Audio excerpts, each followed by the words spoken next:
આ ખબર હતી? ધ્વનિત, તે મને પણ ના કહ્યું. હા, મને આ બધી જ ખબર હતી. લજ્જા આંટીને બચાવવા અને સેફ રાખવા માટે મેં કોઈને ના કહ્યું, પણ હું ટૂંક સમયમાં બધાને કહેવાનો જ હતો.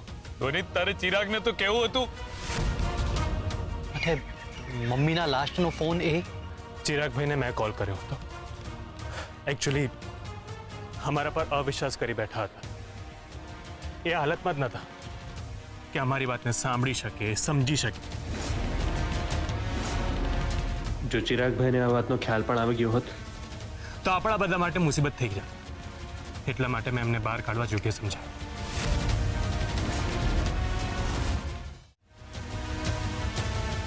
ઇન્સ્પેક્ટર સાહેબ, થેન્ક યુ સો મચ. તમે અમારી બહુ મદદ કરી. ધ્વનિતે જે કર્યું એ યોગ્ય જ કર્યું છે, પણ જેણે અયોગ્ય કર્યું છે એને સજા આપવાનો સમય આવી ગયો છે.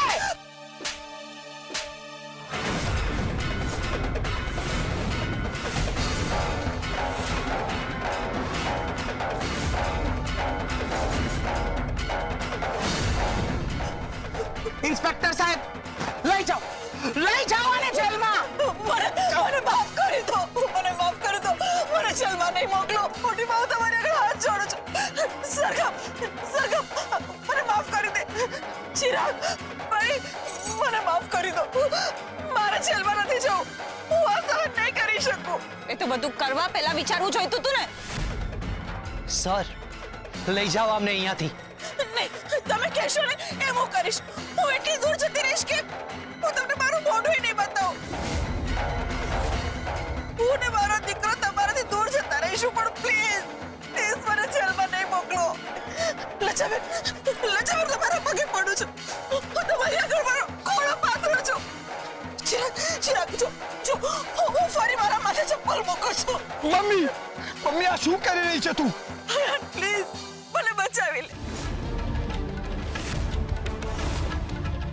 જેલમાં જવા જેવી નામોશી મારાથી નહીં ચીરવાય. પ્લીઝ મારી મમ્મીને જેલમાં ના મોકલો. પ્લીઝ મારી મમ્મીને જેલમાં ના મોકલો. મારી મમ્મીને જેલમાં ના મોકલો, પ્લીઝ. બંધ કરો આ નાટક અને ચલો અમારી સાથે.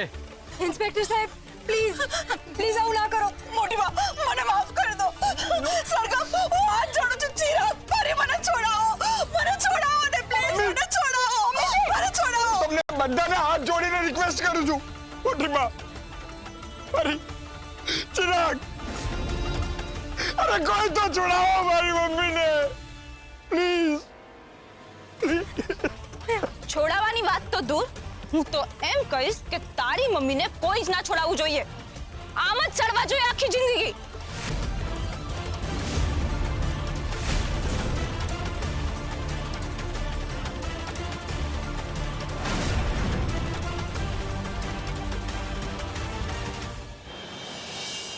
હયાન, શાંત થઈ જાઓ તમે પ્લીઝ. સંભાળો તમારી જાતને. કેવી રીતે સંભાળું? હા, શું સંભાળું? હું કશું જ નથી સંભાળી શકતો. અરે કેવી હતી મારી મમ્મી અને કેવી બની ગઈ આ લોકોના કારણે. આજે મારી નજર સામે પોલીસ મારી મમ્મીને પકડીને લઈ ગઈ અને હું કશું જ ના કરી શક્યો. અરે કેટલું કરગરી મારી મમ્મી એ લોકો સામે, પણ એ લોકો એક ના બે ના થયા. રૂપ, હયાન, હું પણ બહુ લાચારી અનુભવી રહી છું કે હું કંઈ ના કરી શકી. હું બહુ મોડી સમજી આ લોકોના ઈરાદા. હું સરગમ દીદી અને ધ્વનિતભાઈને બહુ સારા સમજતી હતી, પણ એ લોકોએ મારો ઉપયોગ જ કર્યો. બસ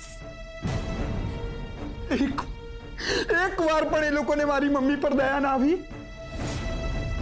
કે એણે જે કંઈ પણ કર્યું છે એના માટે મારી મમ્મી નહીં પણ એ બધા લોકો જવાબદાર છે. પણ નારું, એ લોકોને પોતાના કરેલા કર્મો દેખાય જ નહીં. તમે શાંત થઈ જાઓ હયાન. મારી મમ્મી સાથે થયેલા અન્યાય હું ભૂલી જાઉં? ના, હું એ ભૂલવા નથી માંગતો.